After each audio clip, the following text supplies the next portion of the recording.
अस्सलामुअलैकुम प्यारे बच्चों, मेरा नाम डॉक्टर जावेद है और मैं अपने YouTube channel physics by doctor Javed से आपसे मुखातिब हूँ। और आज हम फार्मूला सीरीज़ के पार्ट नंबर 56 में जो आर्टिकल स्टडी कर रहे हैं वो है जी आपके सामने रखा हुआ ए स्टेबल मल्टी वाइब्रेटर।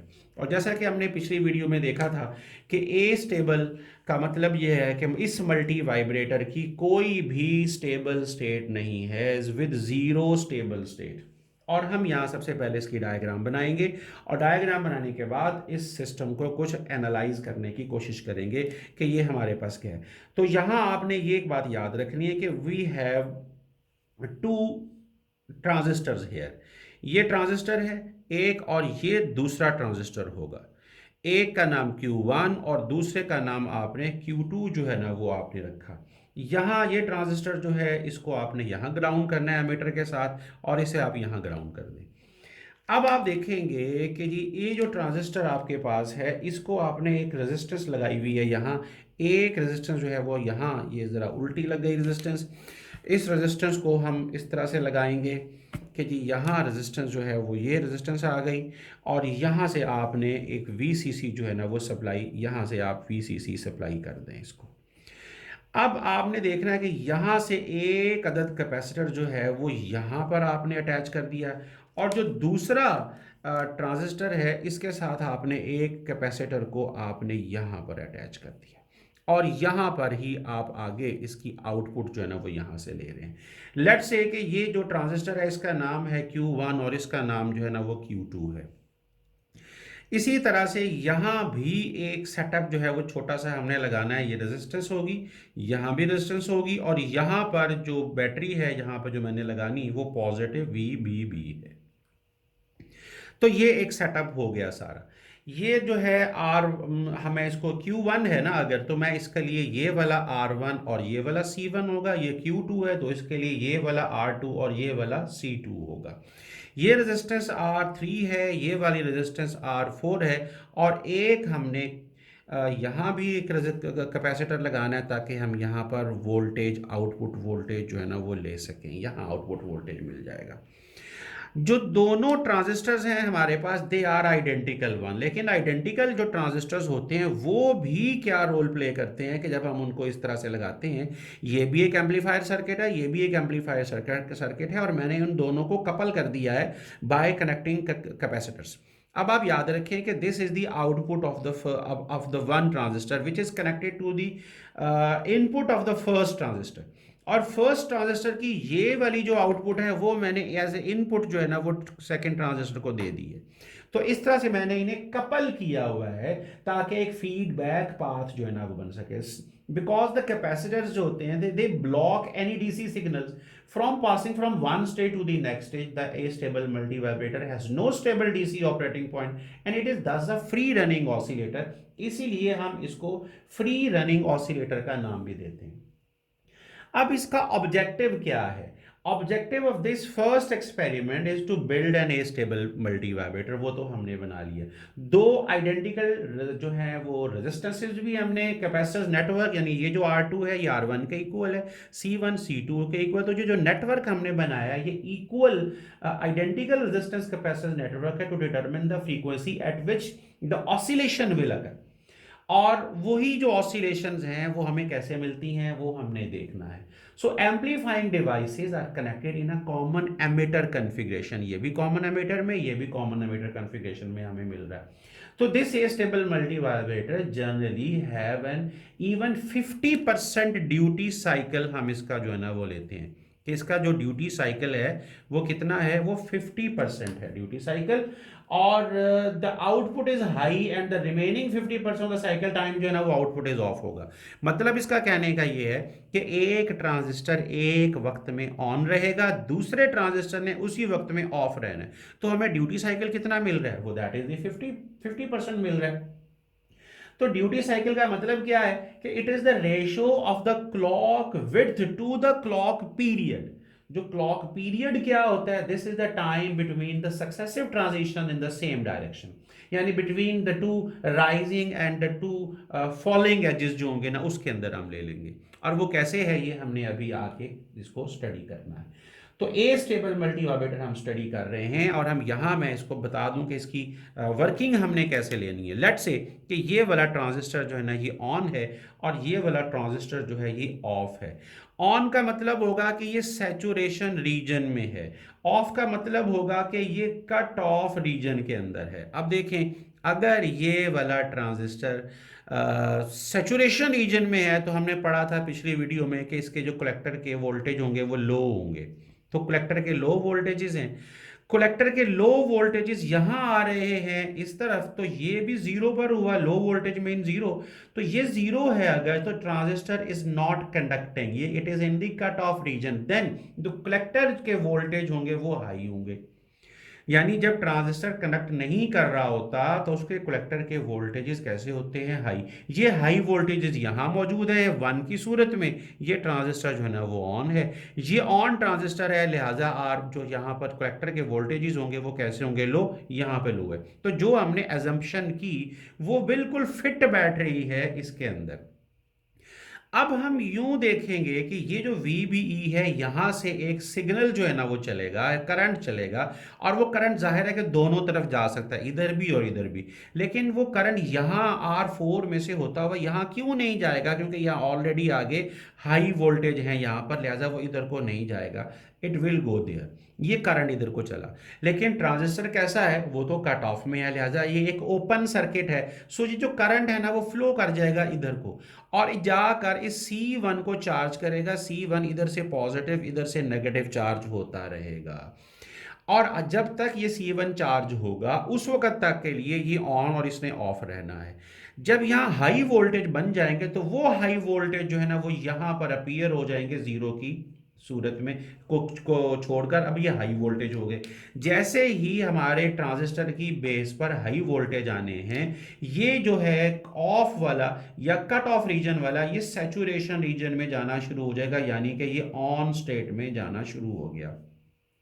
जब ये ऑन होगा तो ये कैपेसिटर के जो कलेक्टर के वोल्टेज हैं वो लो हो जाएंगे, और ये लो वोल्टेज यहां से इधर सप्लाई होंगे, और ये 1 जो होगा ना ये जीरो के अंदर अब कन्वर्ट हो गया, हाई जो है वो लो हो गए। ये लो बनेगा जब तो Q2 ट्रांजिस्टर जो है हमारा वो ऑन से ऑफ हो जाएगा, या हम कहेंगे कि सैचुरेशन रीजन से ये कट ऑफ रीजन में चलता चला जा रहा है। जब ये कट ऑफ में जाएगा तो यहां हमें हाई वोल्टेज मिलना शुरू हो जाएंगे। तो आप देखें यहां पहले हमें लो वोल्टेज मिल रहे थे, उसके बाद हमें हाई मिलना शुरू हो गए, और देन वाइस वर्सा, और चलता रहेगा इसी तरह। और हमें ये पता चलेगा कि भाई कोई भी इसकी स्टेबल स्टेट नहीं है, क्योंकि जो स्टेट्स हैं वो खुद ब खुद चेंज होती चली जा रही हैं। और अगर ये स्टेट्स खुद ब खुद चेंज होती चली जा रही हैं, तो हम अगर ग्राफ इसका अगर समझें तो वो किस तरह से अंडरस्टैंड कर सकते हैं, उसके लिए आपको यहाँ ये जो ग्राफ है मेरे पास, ये टाइम है यहाँ, और यहाँ पर वोल्टेज है। ये हम VC1 के लिए और यहाँ मैं VC2 के लिए जो है ना वो मैं करूँगा, तो यहाँ पर भी टाइम होगा और ये VC2 के लिए हो जाएगा। तो ये वाला जो पॉइंट मैं यहाँ बना रहा हूँ, यहाँ जो पॉइंट है that is the VCE saturation, ये VCE सैचुरेशन मैं लिख रहा हूँ। और ये इस तरह से हायर चला जाएगा, तो हाई जो ये जो है ये VCC का लेवल है, इस VCC का लेवल, क्योंकि वही हमें यहाँ हाई की सूरत में मिलनी है। ये इस तरह से चलेगा, फिर ये इस तरह चलेगा, ये चलता रहेगा इसी तरह। और ये वाला जो है दूसरा ट्रांजिस्टर वो यहां से शुरू होगा, जब इस ट्रांजिस्टर ने ऑफ होना है तो ये ऑन रहेगा, जब ये ऑन हो जाएगा तो ये ऑफ के अंदर चला जाएगा।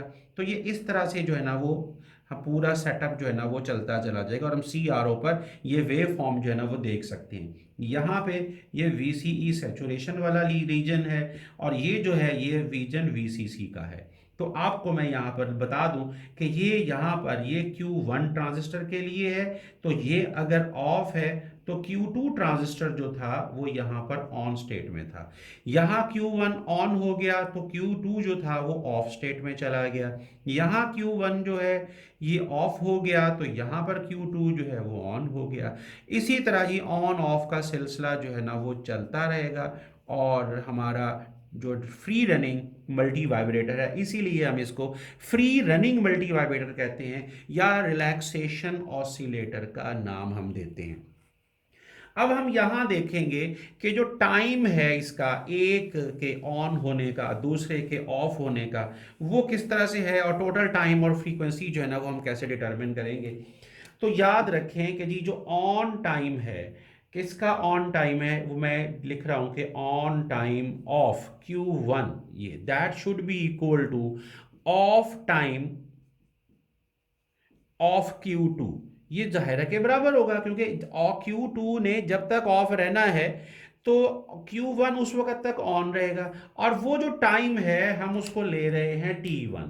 तो T1 जो टाइम होगा, इट विल बी 0.69 R1C1। हमने वहां रेजिस्टेंसेस लगाई थी तो वो मैंने यहां पर लगाई। इसी तरह जब हम देखेंगे कि जी ऑफ टाइम, अब मैं ऑफ टाइम ले रहा हूं किसका, Q2 का, और जो ऑन टाइम है किसका, Q क्यू क्यू ये Q1 का ऑफ टाइम होगा और ये Q2 का ऑन टाइम होगा। ये भी चूंकि इक्वल होता है तो T2 को भी हम बिल्कुल उसी तरह लिख लेंगे, 0.69 R2C2 करके लिख लेंगे। तो टोटल टाइम जब मैं इसका निकालूंगा तो टोटल टाइम मेरे पास आएगा T1 प्लस T2, और जब मैं इसे ऐड अप करूंगा तो 0.69 R1C1 है प्लस 0.69 R2C2 है। तो 0.69 इसमें से कॉमन आ रहा है, तो अंदर तो R1C1 प्लस R2C2 रह रहा है, और हमें पता है कि जो R1 है वो R2 के इक्वल है, और जो C1 है वो C2 के इक्वल है। लिहाजा यहाँ पर ये 1.38 RC जो है ना, ये टाइम इसका निकल आया। जब ये टाइम 1.38 RC निकल आया तो we can calculate the frequency also. तो फ्रीक्वेंसी जो होगी 1/T होती है, तो 1/T कितना है, 1.38 RC है, तो it should be the frequency of this A stable amplifier. अब हमने देखना है कि इसके एडवांटेजेस और इसके डिसएडवांटेजेस क्या हैं, हम इसको किस तरह से इस्तेमाल करते हैं और हमें इसका क्या फ़ायदा है। तो सबसे पहले जो एडवांटेजेस हैं वो आप देख लेंगे कि एडवांटेजेस क्या हैं, और यहाँ जो है वो हम इसके डिसएडवांटेजेस जो है ना वो हम चेक करेंगे। तो डिसएडवांटेजेस, अब जो एडवांटेजेस हैं इसका मतलब ये है कि हमें ट्रिगर तो करना ही नहीं पड़ा। तो जीरो ट्रिगरिंग जो है ना वो यहाँ पर आ गई, कि हमें इसको ट्रिगर नहीं करना पड़ा। और इसका जो जो सर्किट था वो बहुत ज़्यादा सिंपल सर्किट है, लिहाजा डिज़ाइन सिंपल है, और ये एक्सपेंसिव भी नहीं है, यानी इन एक्सपेंसिव है, महंगा भी हमें ये नहीं पड़ता, बड़ा आसान है इसको बनाना। और इसकी जो जो फंक्शन है वो कंटिन्यूस फंक्शन है, यानी चलता चला जाएगा बगैर छेड़े, ये कंटिन्यूस फंक्शन है, और इसीलिए हम इसको रिलैक्सेशन ऑसिलेटर का नाम भी देते हैं, या हम इसको फ्री रनिंग मल्टी वाइब्रेटर का नाम भी देते हैं। तो ये थी एडवांटेजेस इसके।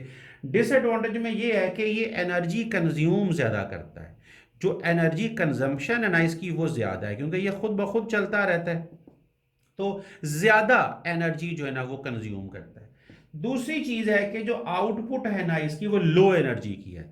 लो एनर्जी का मतलब क्या होगा कि इसका जो 50% ड्यूटी साइकिल है ना वो 50% है, और इसका मैंने आपको बताया कि एक ट्रांजिस्टर ने तो ऑफ रहना है और दूसरे ने ऑन रहना है, तो हमें दो यानी दो ट्रांजिस्टर लगे हुए हैं, दोनों काम करें अगर तो 100% ड्यूटी साइकिल होगा, लेकिन हमें आधा आधा जो है ना ये मिलता है।